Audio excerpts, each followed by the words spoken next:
I was looking at like how many people have like downloaded the stems for the remix, and it's like Oh shit! It went up yesterday, right? The stems. it went up on release date. Oh, Thursday. Yeah, so far 30 people have downloaded the stems. True. And I've already had someone send me like a message on Facebook. Like they messaged me on Facebook. Yeah. I told you last night. I was like, hey, some person like messaged me on Facebook saying that he already has like a work in progress. And I heard the link this morning. I'm like, oh shit, true. Like it's sounding pretty powerful, pretty gruesome, dude. So I'm pretty sure you had showed us a little bit of it, yeah? I know I didn't get to. I think did you? No, I didn't get to. I mean, I uploaded it on my stories. Oh, okay. Yeah, but not last night because we're on some other shit. Bro, now I gotta check that out. Yeah. So if you're looking for like new music, I definitely have that track out everywhere. Yeah. You can download stems too. Do a remix to it. Fuck yeah, dude. Sounds like a plan. True. All right, we all set for this. All right, cool. All right, I'm gonna start recording then.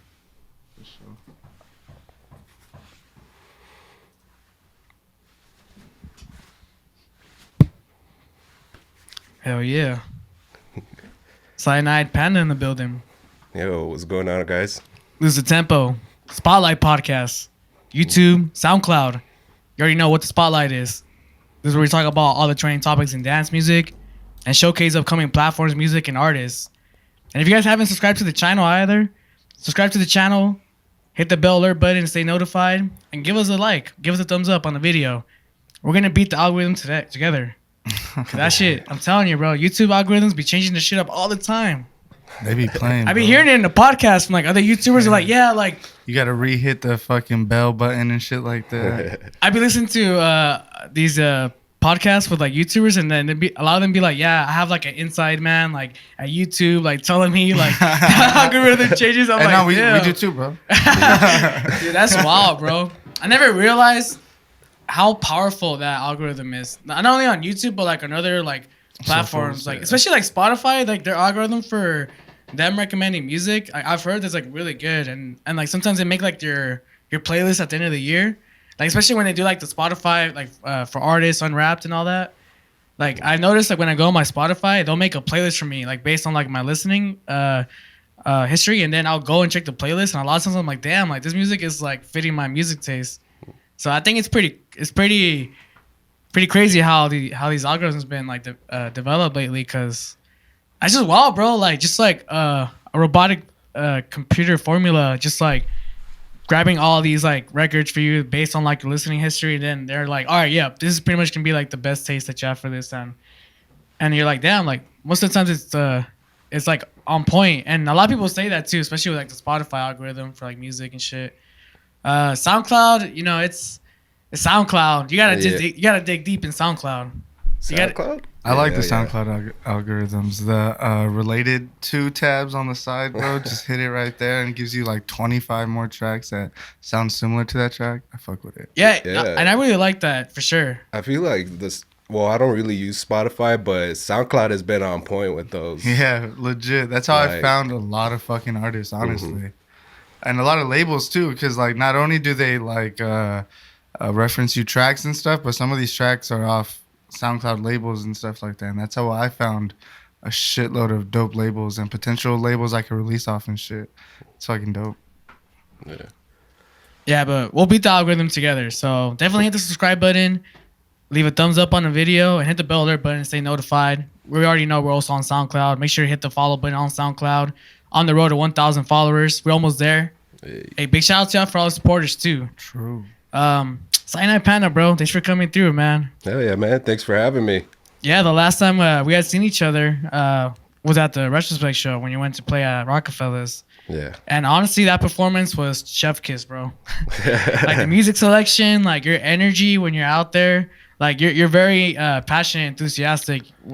You know, when you're playing your tracks live right there, you have the Panda mask right here as well, like that you put on to kind of get everyone like to kind of like connect with you, like, oh, like that's the Panda, and then you got up on a subwoofer and you were like, you know, going down with the beat, and like I really like to see that from a performer and a DJ like yourself, because we had talked about it on the last episode where we had seen also Emily Taylor and Skittles, and like they were really good with their body energy when they were playing, and I feel like that translates really good into the crowd.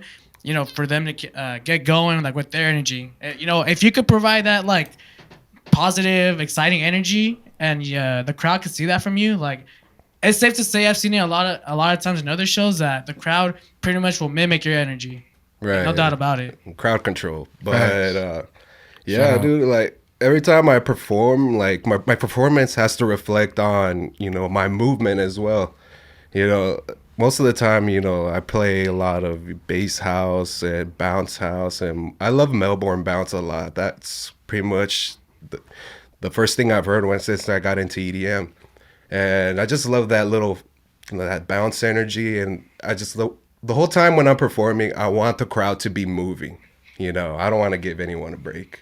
I feel you. Hey, you hear sets too where DJs they make their sets to where like there's just no breakdown into like a melody Not fam, it segment. goes from drop to build up. Drop, build up, drop, build up, drop, build up, Fact. double drop, Double drop. I was about to say double triple drop, bro. Triples. Fuck that. They just put 60 tracks in like 5 minutes. Bro, I don't even know why producers make courses animour. Hey, I'm honestly, bro, we're gonna see a day where DJs update their writers and they're gonna be asking for like an 8 to 16 channel mixer.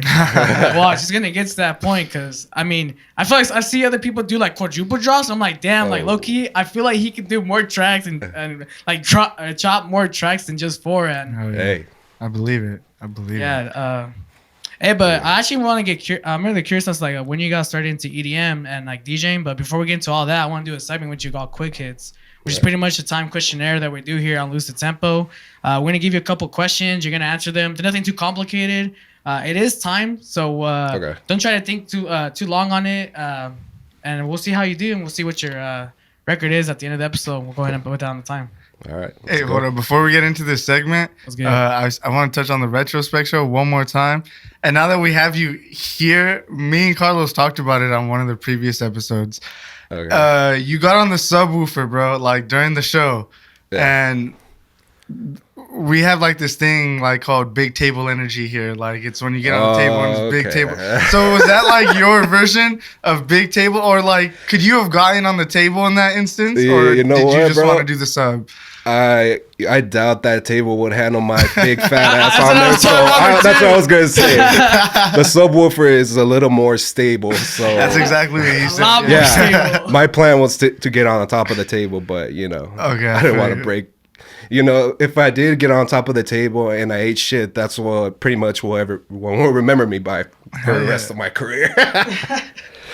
Been lit. It's not how we fall down. It's how we get up. Facts. Look at that. Look at that. Oh, we just don't fall. We just, just stand on the table and fucking, all good luck. Okay, nah, but for sure, that was big table energy, for sure. For sure. Honestly, Thanks, it was man. warranted. That shit was sick as fuck. No, and I figured Thanks. too when he did that, I was like, honestly, I'm pretty sure like most people would try to get on the table if they could see that it's like safe for them to get on it. But Right, given right. that there was a subwoofer right next to the table, it's like, all right, it just makes much more sense. And So there was a point in time when you were DJing and you looked at both the table and the subwoofer, and you looked at the table and you're like, not today. Yeah, And you right. just looked at the subwoofer. It's gonna one day. Next yeah. time, Yeah, next time. next well, time. I'm gonna just say pretty much translation. What Robert is saying is Yeah. that when you did that, we didn't see you get on the sub. We saw you get on the table. You Yeah. feel me? 'Cause Oh, that was We're on the okay. table. because like Yeah. that's what we Yeah. translated that when you did that. You're like, oh, like I'm pretty sure if there was space on that table, he would have like gone on top of I that would have table. definitely got on top, but For sure. And that's pretty. And that's one of the things that's pretty cool about when you perform is that like you don't just stick, right behind the mixer. You're able to get on top of the sub, actually be able to, show these people more of that energy, and then go and be with that, and then it just gets the crowd more involved. Yeah. They see you that you want to like be engaging, and the crowd likes that for sure. Yeah. It shows in the video clips. Sometimes people use being behind the CDJ as a crutch, So if you could get out from behind there somehow during your set, it just makes it look a little more better, or just Yeah, it's more of a performance. you can't really be stiff. Otherwise, everyone else is going to be stiff during your set. Yeah, So, facts. Or they're ultra bangers, Because I've seen DJs be stiff, and like sometimes I'm like, all right, this shit low key ultra banger. I'm gonna let it slide. All right, bro. You ready for quick hits though? all right, let's do this. All right, bro. Here we go. Here comes the first question. All right. What's your social media handle? At Cyanide_Panda. Favorite DJ software? Serato. Nice. Hey. Age you started at. 16. Favorite subgenre of dance music. Subgenre? Let's say dubstep. Dubstep? Favorite music streaming platform. SoundCloud. There you go. Favorite BPM. 128. Special skill. Playing video games. Oh yeah, that's a skill. Hell yeah. First festival. I would say Escape 2014. Why? First festival? Well, my sister took me to my first festival, and I just decided one day, fuck it, let's go. Oh hell yeah. Went to my first festival, and I saw Deorro, and that's when I became a fan. Oh, okay, cool. Yeah. Did you know him before he was Sonic? Yeah. All right, we're gonna get into that go. for sure. Hell yeah. What is your dream festival? Dream festival? Electric Forest. Oh hell yeah! Is that up to play and to attend? I'm guessing, right? Yeah. To play? Yeah. Hell yeah, dude. Electric Forest. But yeah, Electric Forest definitely. Yeah, that's definitely on my Robert, list. what is your dream festival? I'm really curious. To play at? Yeah, like to play and to attend, because maybe you want to play somewhere, but to attend, you maybe want. I don't know. But yeah, do you ever had a dream festival in mind? Not necessarily. But just for nostalgic purpose, I'd want to do Hard Summer because that was my first festival I went to. So I'd be down to do it again. All right. Yeah. Yeah, Hard Summer gets down too. Yeah. I And like just their because balance. there's a bunch of other artists other than like EDM people, Right. and maybe I'll meet them in Yeah. like the backstage somewhere. You never know. Yeah. Yeah, they have a really good balance of having those kind of artists, and then having like hip hop, rap, like, R&B artists. sometimes R&B. country, R&B. Yeah. Mhm. And Hard Summer does a good job booking talent, but I feel like sometimes the crowd vibes can be a bit like slightly off. some people are Especially there. Hard Like, Summer, man. some people are strictly there just for the fucking hip hop, and some people are strictly there just for the EDM, and that's a totally Two different different mixture. vibes. Yeah, definitely. So, Cyanide Panda, bro, you had mentioned that earlier. Like Melbourne Bounce is a little bit more like your taste. Yeah. So I'm gonna have to guess like you were like listening to dance music, around the time of like 2014, 2012, maybe even earlier. I mean, I don't know how far you go into like getting into dance music. I mean, what year, like, what made you get into like listening to dance music? When your sister asked you to go to that festival, were you already like listening to it, or were you just kind of like trying it out, like you were listening to some other music? I mean, I've always listened to EDM, even when I started DJing too. Like the first EDM song I've ever heard was like David Guetta, like Memories, just All right. Real around DJ. 2010s. Yeah, 2010. All right, cool, Yeah. cool. But yeah, like around 2014, yeah, like I said, she took me to my first festival. It was Escape 2014, and I remember like on YouTube, I would always watch Deorro, and I'd never seen him live, and I've always wanted to see him live. So I decided one day, fuck it, I'm gonna go to Escape and see him. And just watching that whole set, and also when he played 5 hours, it just blew my fucking mind. And that's when I looked up there, and I'm like, that's my next goal right there. That's tight. So, and I think you mentioned as well before we started the podcast, like you knew Deorro when he was Tonic too. Yeah. Oh, that was a good era. That was a good era. I remember when I was in class, it was 2014. Actually, it was like 2013, 2014. Yeah. Right. I was in class, and like my girlfriend at the time was like, and she like really messed with Tonic too, and she was like, "Hey, he changed his name." Yeah. I was like, "Bullshit." And I didn't have like a phone with data at the time to check the internet, because I guess it had just happened that morning, because it was a morning class. And I remember going to one of my other friends. I was like, "Hey, I need you to check something." I forgot what it was. I think I was like, "Oh, go to youredm.com." And then it said right there like, Deorro to be a Tonic to change his name to Deorro. And at first I was like, "Man, I don't know if I'm feeling the name. Like, I don't know." At first I was like, "I don't know," but it grew on me. Yeah. It grew on me going from Tonic to Deorro, and then just like the level and the evolution of his music. And then him getting into radio now, collaborating with all these like dope ass artists. But I heard he had to change his name because he was getting sued by like a band or something like that, right? Is that what it was? Okay, I think that's what it was. Yeah. There was another there was another creative out there, I guess, named Tonic, and they were like, "Hey, like we actually have like the important rights or copyright to it," and I guess Tonic or Deorro didn't have it, and he was like, all right, shit, true. I guess I got to change my shit. Well, from what I've heard, I think he picked the name Deorro. Like, it was a big ass word, and he decided to pick the middle part of the name, and it happened to be Deorro. I don't know what word it was. I forgot what word it was. That's fine. But that's from what I've heard. That's why he got the name. But that's dope. And where you and then was that like before you started DJing, like before you went to Escape, were you already DJing at the time, or was it after you went to Escape you kind of got more involved with like being a DJ, or was that a little bit more later? Yeah, I started DJing when like in 2009. Oh, so you've been DJing? Yeah, you've been DJing. Okay. I've been doing it for a while. I've been doing it for 12 years now, but yeah, like around 2010 I started. And that's when I started doing hip hop and EDM too. Pretty much I played anything because all I did was house parties back in the days. That's how I got my name up there. You know, in Santa Ana, there's always a house party there every weekend. So that's how I pretty much got my name up there. My name wasn't even Cyanide Panda. It was DJ Homer at the time.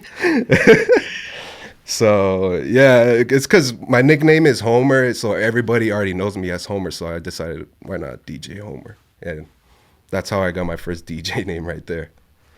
But yeah, that's crazy that you're, explaining like your early years of DJing, like doing house parties. Because Robert and I feel like we started around the same time as like 09, 2010, and I think that was like our whole experience, like during like between 2010 to 2014 when we were in high school, just doing house parties. And for me too, like I was always like just trying to listen to dance music, try to spin dance music. But when you go to house parties, you're not really trying to listen to that shit. You try to like drop in like a track or two, like work after a while. But then like after that, they're probably gonna have you like they're gonna be like, oh, switch it back to hip hop. Yeah, right. Yeah, they're trying to get it on. But it's funny though, man. Like when you do drop a little bit of EDM, you low-key see those cholos shuffling right there. It's just fucking funny.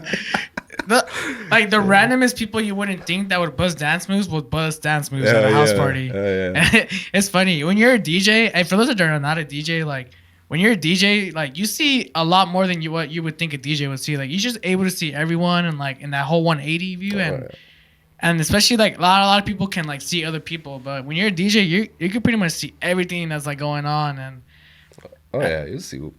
Yeah, we become really observant. Yeah, we see everything, guys. We see everything. Yeah, but hey, we're gonna mind our business because we're here to spin some records. We're here to play the jams and party it up. Yeah, we're here to relieve your stress. Big facts. That was so what were you using at the time when you were DJing? What DJ software? Serato? Yeah, I was lucky because my dad. I said that my dad was sorry, but my dad was a DJ back then, and he already had his equipment, and he let me borrow his Techniques 1200s. Hey.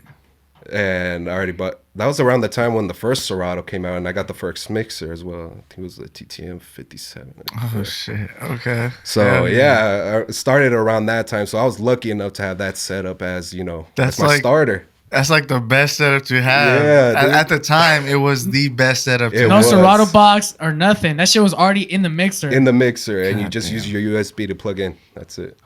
But yeah, that was my first setup when I started DJing.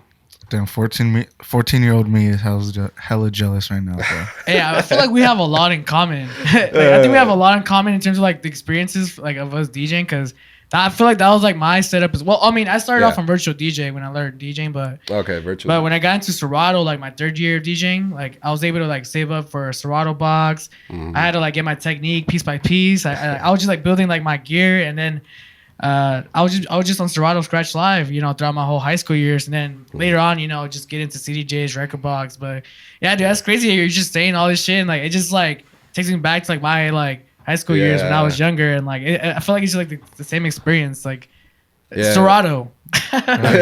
Yeah, that shit was crazy. They were the goats for a minute, for a cool minute. They were the goats. I'd say for like a good 5 years. Yeah. Tractor was there, but it was just nowhere close to what Serato was doing.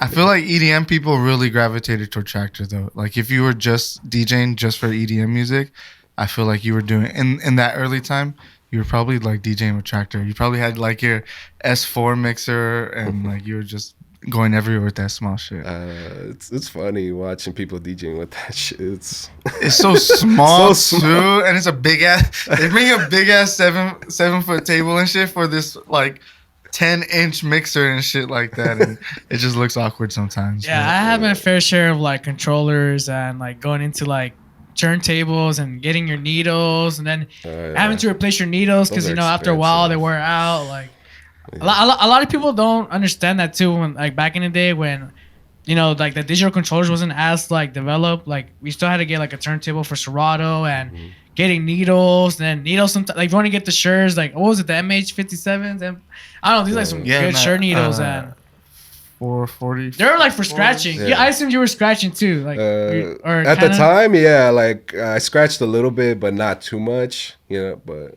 no, my dad was a good scratcher too. But I know he'd be buying those needles as well because he's always cutting it up. But like that's how I pretty much got into it because I would always hear him cutting it up in the garage. And I'm like, what the fuck is that? Like he'll just go.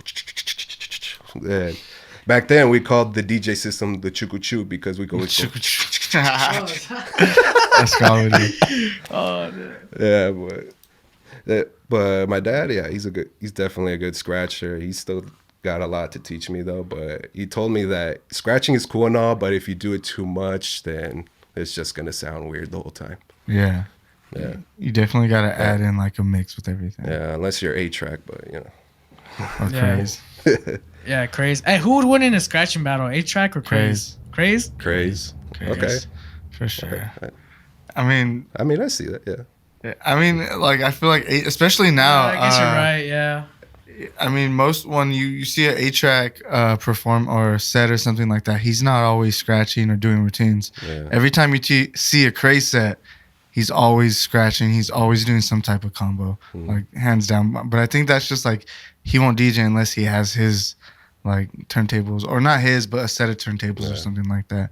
And I know with 8-track, as long as he's on the lineup, bro, I'm playing at this festival, I'll be there. Hell yeah, let's do it. Give me CDJs, I'll do it. So I think that's just the difference between them two.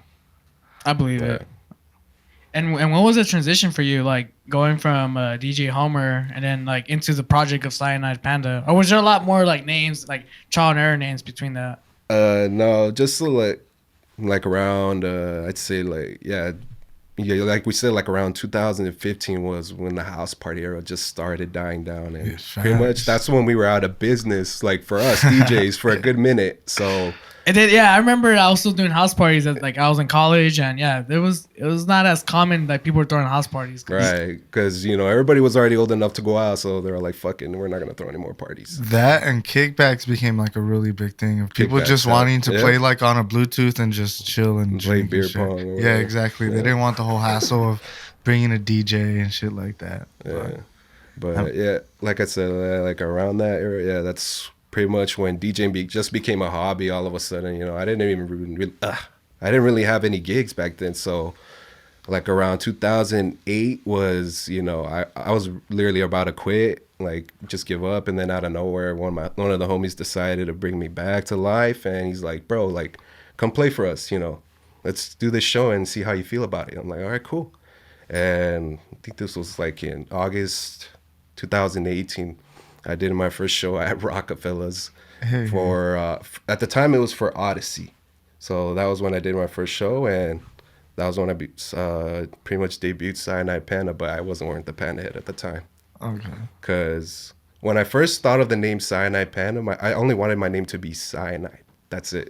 Okay. But as I said, like as I started raving, everybody already knew me as the Panda guy, so I decided to put both the names together, Cyanide Panda. And that's how I got the name. And then how soon or how later was it when you started incorporating the mask? So pretty much, yeah, like after like my third set, I started like putting on the mask, because I showed them the mask, and they're all like, "Why don't you wear it?" I was like, "Because I'm not gonna lie, I don't like wearing that shit that much because you can barely see out of it." Okay. So, but I've been practicing with it on a little more, and I've been liking it too. So, I started deciding to wear it like almost every show, and like you said, it gets everyone going. Like they see a panda up on stage, and it's fun. They bro. fuck with it. It's They're fun. like, "Let's go." So it wasn't a thing like to keep your anonymity or whatever, like to keep your face. Like you're not trying to do that. You don't care if people like know who you are and stuff like that. No, like I really don't care. Like you said, like I'm already switching faces too, like with the Shadow Realm as well. But Hey, like I really don't care, man. Like I'm not like Marshmallow, you know. I'm not Chris Comstock, you know. But but you know, I want everyone to see my face, you know. I want everyone to see, you know, who's entertaining them right now. okay, I feel it. That's dope. Hell yeah. Hey, can we show YouTube and a little sneak peek of the mask right here? Yeah, Oh, sure. let's see. Let's pull it right here. Pull it up right here. All right, so So that's what you wear now when you're going and performing. right, yeah. So before it didn't have these lights right here, and it was just a plain ass panda head, you know, no lights or nothing. But out of nowhere, like a random dude at a rave just said, "Hey, bro, let me upgrade that for you." And I'm like, Hell out yeah. of nowhere, and I'm like, "Oh, really?" Like, okay, cool. Like, yeah, and I gave it to him, and like about a month later, he sent it to me, and he just put these lights in here, and he made it look dope. Like Oh, look at that. they just make it Oh shit. light up like that, and also the eyes light up too. You just gotta twist them on, and then that's how they turn on. Oh, yeah, this is pretty tight, bro. Yeah, I really like the the lights on the eyes too. Yeah, but right now we're trying to figure out how to what do you call it? Try to make the lights move to the beat, because right now it's just like on. It's like automated, right? yeah. It's not like when the drop hits, like it's not like in sync, kind of like a strobe in sync type shit. Right. Yeah. Okay. Yeah, but yeah, right now this is like barely my second helmet. Like I went like through a shitload of these. Let's say 10 of these, but this is barely my second light up one like this. All right. Yeah, but right now we're in the works of making another one because this one's already, you know, used and abused. I was just about to ask you too. Like, what kind of more upgrades would you plan on like Uh, doing I, on this next one? I definitely really want like a dead mouse upgrade. Honestly, like, you know, something that's like, you know, like not like this plushy, but like, you know, like say like something like plastic, you know, something like that. I don't want like. Okay, you want to get rid of like the plushie, like Yeah, a little yeah, bit, yeah. and just a bit more solidified. I guess from what you're saying, like maybe more spacious. Yeah, I'm guessing. Okay. yeah, because it's like I said, it's hard to fucking breathe in there, especially during the summer. Like, I got you. Yeah. And then on top of that, you recently are doing Shadow Realm as well, where you like put like another mask, and then that's with 2 other people as well, right? Yeah. What's it? Shadow. Yeah, Shadow Realm. I barely started this project in the beginning of the year, because everybody knows my Cyanide Panda persona. I like, you know, I love house music, but I also love bass music so much. So I decided to start another project with 2 other people. And like I said, at the time when I started this project, it was just gonna be me. But after I announced it, you know, a lot of people, you know, DM'd me and told me, "Hey, can I be a part of this?" And I'm like, and I already had someone in mind, so I already had my, you know, one of my friends in mind, because he's been producing for a while. And then recently, Slothy came up to me and he's like, "Hey, bro, let me be a part of it." Like right after the show that I performed last Saturday, or after he saw it, he's like, "Bro." You know, Oh, so that let's was do it." after that show. Right after that Oh, show, okay. yeah. I thought before that show that was already like had been planned that it was already the 3 of you, but it was No. after that show. It's now 3. Now it's 3, yeah. Oh, got it. Okay. Yeah, but yeah, at the time, you know, I was trying to figure out who's our third was gonna be, but then when Slothy came up to me, he's like, "I'm down, bro." Like, you know, and I was like, "Yeah, bro, I fucking like join us, dude. Join the cult." Oh yeah, shout out Sloth, bro. Yeah, And now, shout outs. when you perform, do you do like that switch in your sets, or how does that work? Like, is it just kind of like at the moment kind of thing where you switch from Cyanide Panda to Shadow Realm? No, it was just for this show. Like, I wanted it to give everyone a preview, like, of Shadow Realm, because I remember I told everyone about it, but they weren't really sure what it was. So I decided to give everyone like a sneak peek. Like, for the last 20 minutes of my set, I was like, "Fuck it, you know, let's give everyone a sneak peek of Shadow Realm, man." Everyone really likes it. That was the first Shadow Realm performance. Yeah. Yeah, I fucked with it. You went from bass music to fucking super trap and dubstep and shit like that.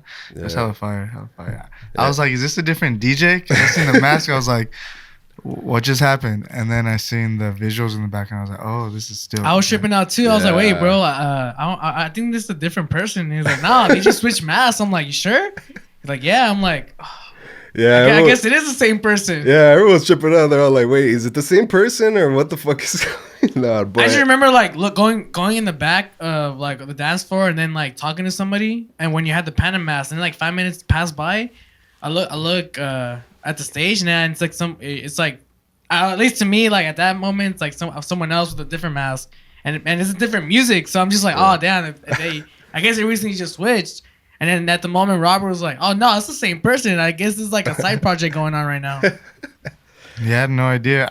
I only just put one and one together when you just started playing like trap and dub. I was like, oh shit, hell yeah, this is dope. It's changed the whole like, not the whole vibe because everyone was still fucking with it, but like the whole temperature in the room. You know? yeah, It was sick. everyone started moving a little more. Yeah. But yeah, the whole point of this project, like we want to fuck with like all kind of bass music, like dubstep, rhythm, bro step, trap, like even speed house. That's the thing we're fucking with a lot right now, because we really like that little energy, like just that little bounce energy going. Bah, bah, bah, bah. But other than that, like even some hardstyle, you know, we like that. We love our little donks. Nice. I have noticed too, like the bass and the energy, like within 128 and like 135, 140, 145, like when it gets into speed house, Yeah. which is pretty much faster house music for those that are just wondering, or faster bass house Faster to be bass house. specifically. There you go. Yeah. So yeah, check out speed house if you guys are not aware of speed house. It's pretty much just faster bass house at like 140, 145, or it ranges from like 135 to, I mean, 150. it can even go to one. I've seen it go to 160, bro. Oh yeah. So it gets They pretty, go pretty fast. quick. Yeah. So, do you guys have any releases coming out anytime soon? For Shadow Realm. Yeah, for Shadow Realm. For Shadow Realm, we have one, well, almost ready, but yeah, we definitely want to have like at least 5 tracks ready, you know, Okay. for this year. Yeah. So we already started working on 3. 3 of them. So, Yeah, even yesterday, like I started, you know, giving the homies some ideas, and you know, we're excited to like, cause our first track we decided to do Speed House. Oh, hey. And we're pretty excited about this one. It's because it's like when we get in a room and 2 heads are better. I mean, obviously 2 heads are better than one. So when we're in the room and discussing all these ideas, you know, smoking out, whatever the fuck we're doing, Vibing. yeah, that's when we're on that level. Like we know what the fuck, you know, we know we know what. I'm sorry, dude. Yeah, bro, I ain't trip. Yeah, sorry, brain fart. But I feel it too. I feel you. No, yeah, that's We just what I got you. yeah, so we're getting a speed house a track coming from you guys. Yeah, pretty soon. pretty soon, dude. I really want to release this at least I'd say in the summer. Okay. We definitely want to sure. release this in the summer, and then after that one, we probably want to do 2 dubstep tracks, most likely. Yeah. Well, yeah, the whole like getting in like a studio or an atmosphere and like being able to vibe with someone and then creating music is a good or it's something that a lot of people don't really look at in the creating aspect, but you really need to be in a calm state, or not even calm, just like I don't know, there needs to be some type of energy for you to like release it into a track, you know? So like being high or drinking a little or just being with someone that you connect with, cool with in the studio. You know, Yeah, that really helps a lot. Like you, even in outside of EDM, like with people who sing and people who rap, when they go to the studio, they bring all the stuff that makes them feel good. Like they'll have their friends in the studio, they'll have their weed, they'll have their chips, their drink, whatever the fuck they want. And then they just create like that. So it's all about like creating an atmosphere that makes you comfortable and shit like that. So it's definitely that plays a big part in the music and whatnot. Yeah, definitely. And we also have some Cyanide Panda production out there as well. I was going through your SoundCloud. You have a couple of tracks too. Yeah, I wouldn't say, you know, I wouldn't say they're my best because this was like earlier when I started. I've only released one original on there, and My first original I made was heavily inspired by Rez because at the time, like I said, I was a fan of Deorro's, and around that time, that's when I first saw Rez, and I started listening to her music. So that's pretty much what my first original was like heavily based on, pretty much Rez. Got you. What's your production software to go to? Right now, I'm using Logic Pro.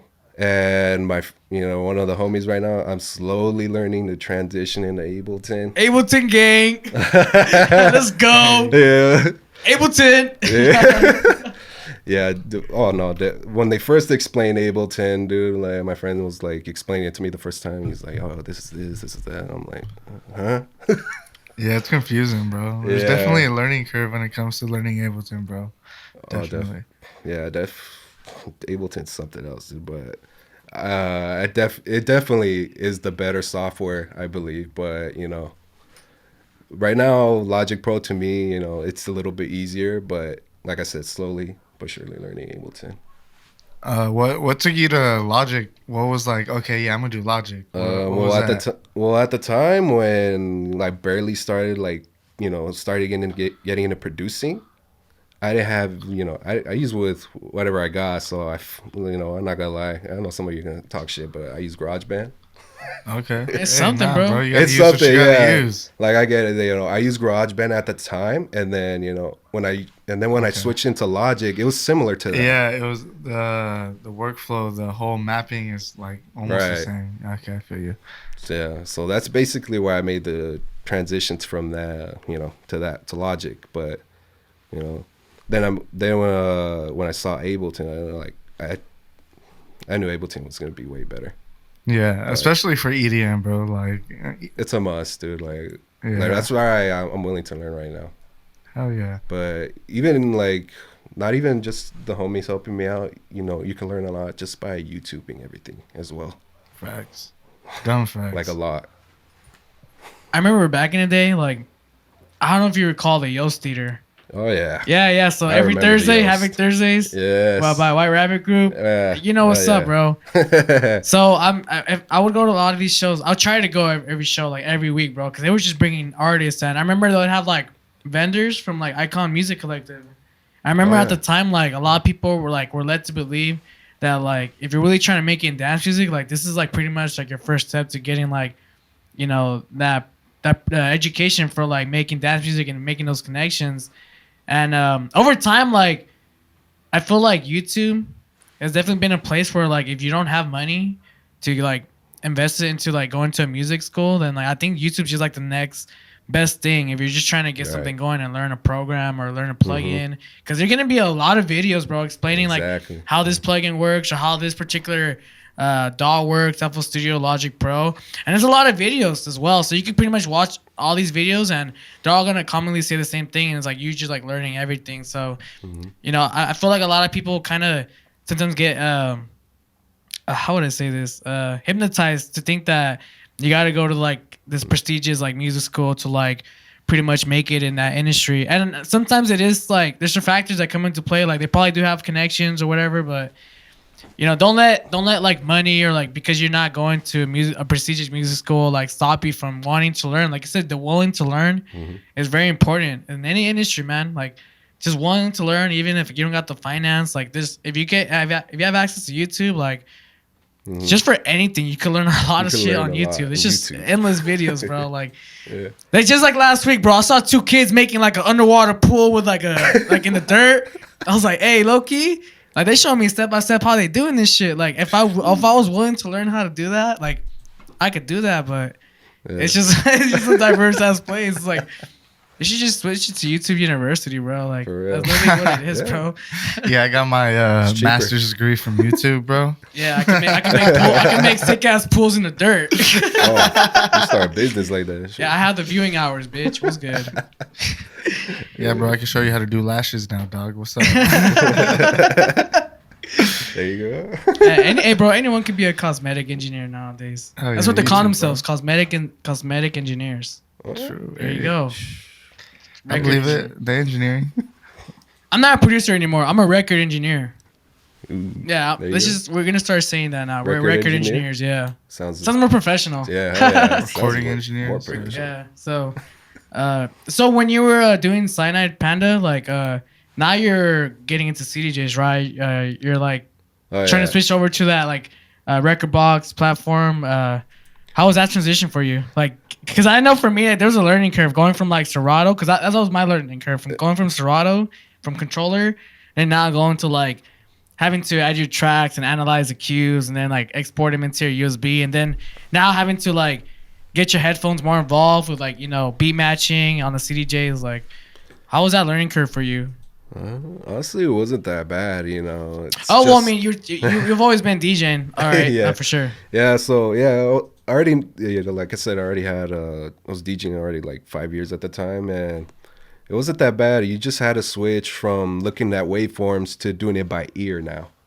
So it wasn't that bad, Just from transitioning from Serato to CDJs, yeah, it's definitely like it could be hard on some people, I could see, but like if you've been doing it for a while and you just switch from Serato to CDJs, I feel like it wouldn't be that bad. Yeah. Okay, I got you. And then you've played a couple shows like since like 2018, 2019. Like you played a lot in SoCal.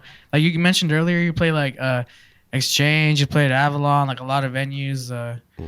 Like I feel like I was doing a lot of that stuff too, like with the Yost Theater. Like I Yeah. wanted to play shows in like at the Yost Theater, like upstairs. I remember I played Yeah. for a Toll Planet show at the Yost Theater, like for the Skybox. That's what they had on the second stage. Skybox? That's what they called it Oh, yeah, in the that's Yost right, Theater, that's right. the Yeah, second yeah. stage upstairs. Yeah, yeah. And yeah, bro, how was your experience? Like, having to play like gigs like at these venues, like in comparison to like doing like house parties, like it's like a whole different environment, huh? Yeah, it's definitely a whole different environment, whole different vibe. It's honestly, it's nothing. It compares nothing to a house party now because of I'd say because of the music we play now. It's EDM. Yeah, it's yeah. more energetic. And I remember the first club I played was. I got lucky when I got this gig because my friend knew the manager, and he's all like, "Hey, you down to open up for a tritonal?" I was like, "Yeah." And this was that time when time was like when they moved it before, like at that first area. I forgot where. It was at the same area, but they just moved it like a little more to the side. But that was like my first ever club gig, and yeah, it's At time. yeah, that shit was fucking crazy, dude. That's wild. For your first club gig to be at Times nightclub. That's Yeah. sick as fuck.